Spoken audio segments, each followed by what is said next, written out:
बहुत स्वागत है आप सभी का। प्राइम न्यूज देख रहे हैं आप। मैं हूं आपके साथ सिमरन पटेल और इस वक्त की बड़ी खबर के साथ बुलेटिन की शुरुआत करेंगे। तेजस्वी यादव ने जमकर हमला बोला है, ये बड़ी जानकारी आपकी टीवी स्क्रीन पर। तेजस्वी यादव ने कमियों को लेकर वीडियो जारी किया है। तेजस्वी यादव ने कहा ईसी का दावा है कि 80% से ज्यादा फॉर्म सबमिट हुए हैं। ईसी ने 80% फॉर्म जमा होने का दावा किया है, ये तेजस्वी यादव कह रहे हैं। उन्होंने कहा बड़ी संख्या में फॉर्म फेंके भी गए हैं, फेंके हुए फॉर्म का ईसी जवाब दे।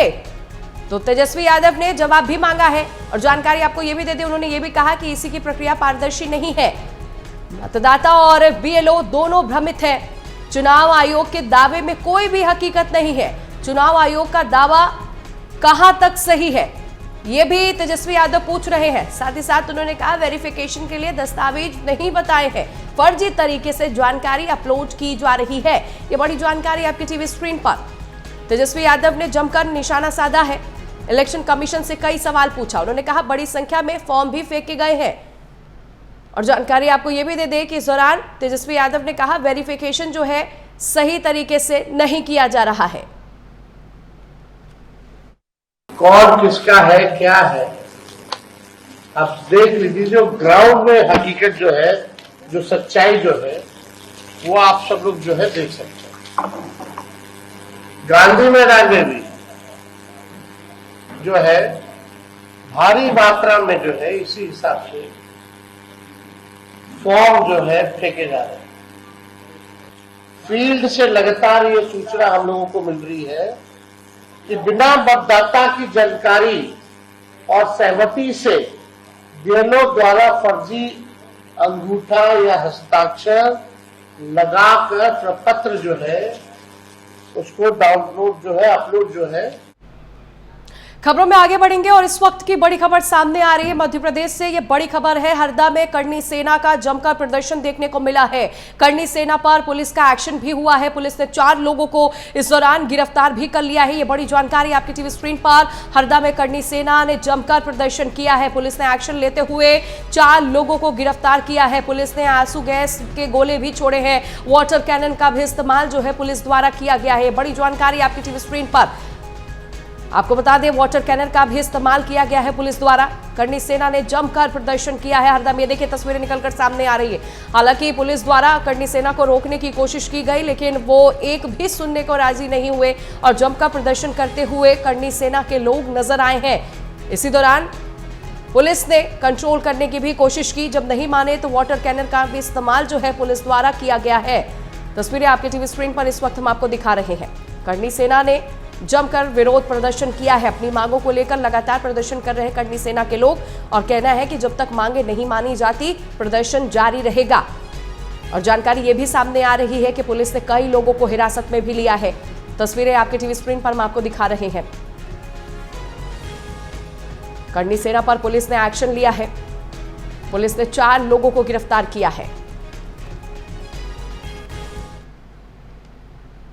खबरों में आगे बढ़ेंगे। दिल्ली से बड़ी खबर सामने आ रही है। राज्यसभा के लिए 4 लोग मनोनीत किए गए हैं। पीएम मोदी ने मनोनीत सदस्यों से बातचीत की है।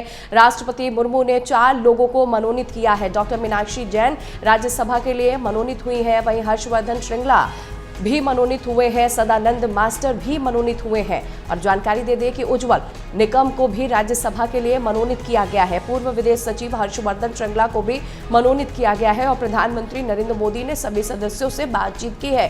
ये बड़ी जानकारी आपकी टीवी स्क्रीन पर इस वक्त हम आपको दिखा रहे हैं। जानकारी दे दें पूर्व विदेश सचिव हर्षवर्धन श्रृंगला को भी मनोनीत किया गया है। दिल्ली से बड़ी जानकारी, राज्यसभा के लिए 4 लोगों को मनोनीत किया गया है और प्रधानमंत्री नरेंद्र मोदी ने सभी सदस्यों से बात किया है।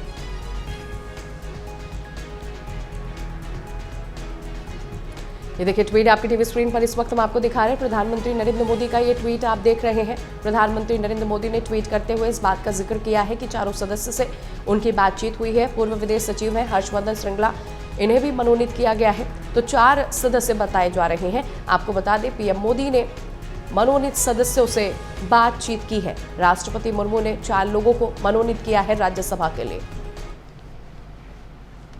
लखनऊ से इस वक्त की बड़ी खबर सामने आ रही है। झांगुर के अवैध धर्मांतरण के सिंडिकेट का ये मामला सामने आया। बीते 2 साल से एटीएस कर रही थी तलाश। ये बड़ी जानकारी देखिए निकलकर सामने आई है कि बीते 2 साल से एटीएस कर रही थी, झांगुर की तलाश कर रही थी। बीते साल एटीएस ने मुकदमा भी दर्ज कराया था। बलरामपुर के मधुबन में मुकदमा दर्ज कराया गया था। विदेशी फंडिंग की मदद से सभी लग्जरी लाइफ जी रहे थे। कोठी में ट्रेनिंग कैंप भी चलाया जा रहा था। और बता दें आपको, एटीएस और लोकल पुलिस की जांच के बाद ये पूरा खुलासा हुआ है। 4 सालों से परिवार समेत अन्य 40 लोग के साथ ये काम कर रहा था झांगुर बाबा। इससे पहले 7 अलग अलग खाते में पैसे भी मंगाए थे। विदेश से करोड़ों की रकम का लेन देन भी हुआ है। तो कई खुलासे निकलकर सामने आ रहे हैं। झांगुर बाबा कई सालों से ये गैंग चला रहा था। और ये एक और खुलासा सामने आया है कि धर्मांतरण के लिए बाकायदा मुस्लिम युवकों को फंडिंग भी करता था।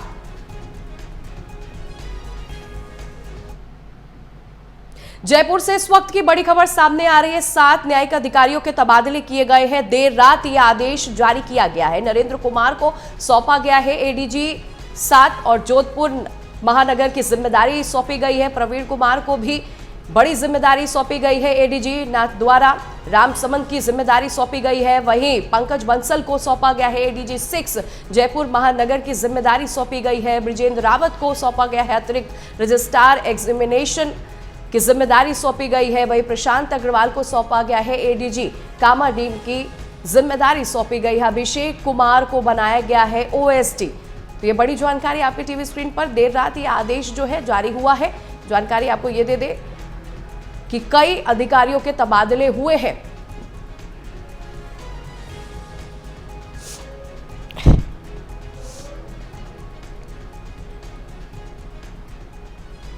कांवड़ यात्रा की तैयारी में दिल्ली सरकार जुट गई है। जानकारी दे दें, दिल्ली में कांवड़ियों के लिए खास तैयारी की जा रही है। दिल्ली में 374 कांवड़ शिविरों को मंजूरी दी गई है। शिव भक्तों के स्वागत के लिए पूरी तरह से दिल्ली सरकार तैयार है। कांवड़ कैंपों के लिए बिजली की व्यवस्था भी की गई है। शिव भक्तों के लिए स्वागत के लिए पूरी तरह से तैयारी जो है दिल्ली में की जा रही है। कांवड़ कैंपों को लेकर तमाम तरह की व्यवस्थाएं भी की गई हैं, जिसमें आपको बता दें बिजली की भी व्यवस्था की गई है, पेयजल की व्यवस्था की गई है। और जो कांवड़िए हैं, जो कांवड़ यात्रा लेकर निकलेंगे, उनके लिए खाने का भी इंतजाम जो है वो भी किया गया है। तो पूरी तैयारी जो है दिल्ली सरकार की तरफ से की जा रही है। कांवड़ कैंपों के लिए बिजली की व्यवस्था भी की गई है। कांवड़ यात्रा की तैयारी में जुटी है दिल्ली सरकार।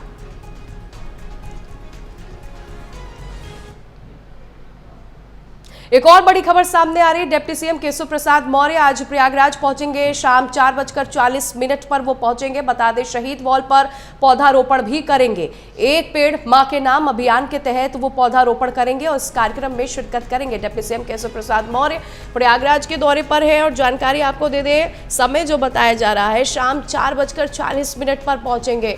इस दौरान एक पेड़ मां के नाम कार्यक्रम में शिरकत करते हुए वो पौधारोपण भी करेंगे। तो 4:40 पर शहीद वॉल पर पौधारोपण करेंगे डिप्टी सीएम केशव प्रसाद मौर्य। एक पेड़ मां के नाम कार्यक्रम में शिरकत भी करेंगे और सबसे पहले पौधारोपण करेंगे।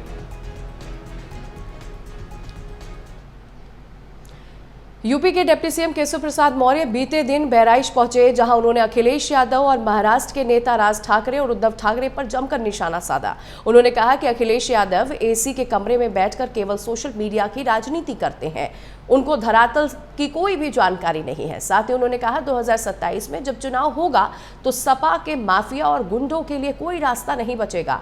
जिस तरह से बिना पानी बिना मछली तड़पती है, उसी तरह अखिलेश यादव और उनके गुंडे सत्ता का सुख पाने के लिए तड़पेंगे। 2027 में पूर्ण रूप से 2017 की तरह कमल खिलेगा, क्योंकि चुनाव आयोग लगातार एक बूथ एक मत को लेकर काम कर रहा है। साथ ही केशव प्रसाद मौर्य ने कहा कि महाराष्ट्र में भाषा के नाम पर उत्तर भारतीयों के साथ जो भी व्यवहार हो रहा है वो बिल्कुल सही नहीं है।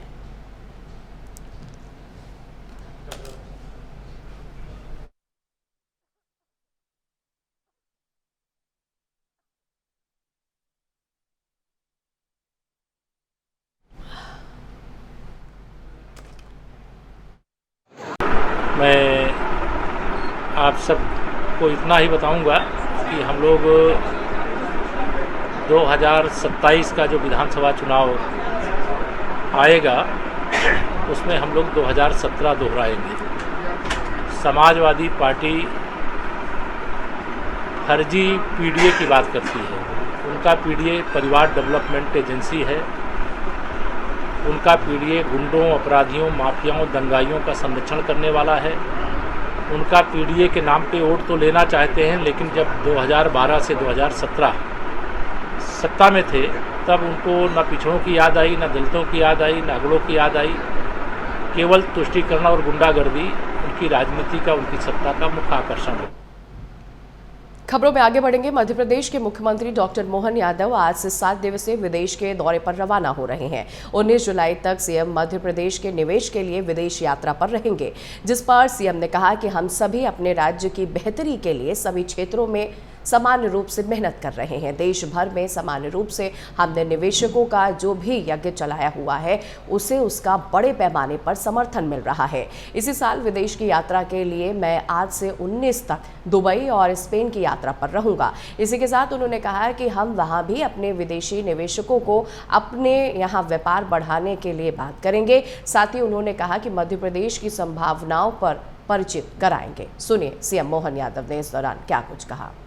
हर राज्य अपनी अपनी वित्तीय समृद्धि की दृष्टि से लगातार कोशिश कर रहे हैं। मध्य प्रदेश सरकार के गठन के साथ हम भी इसी दिशा में आगे बढ़ रहे हैं। मेरे साथ हमारे सभी माननीय मंत्रीगण, सारे विभाग के अधिकारी, हम सब मिलकर के अपने राज्य की बेहतरी के लिए सभी क्षेत्रों में समान रूप से मेहनत कर रहे हैं। पहले अपने राज्य के अंदर निवेशकों को आकर्षित करने के लिए नगर नगर, स्थान स्थान पर हम अपने आयोजन कर रहे हैं, जिसमें रोड शो, इंडस्ट्री कॉन्क्लेव, फिर देश के अंदर विविध राज्यों में अलग अलग प्रकार से जा करके अपनी विशेषताएं बता करके जो आकर्षक पॉलिसियां हमने बनाई है, उन पॉलिसियों में सब क्षेत्रों में, उदाहरण के लिए खदान के क्षेत्र जहां माइनिंग की बड़ी संभावना है और हमारे यहाँ सोना, हीरा, अयस्क, बॉक्साइट,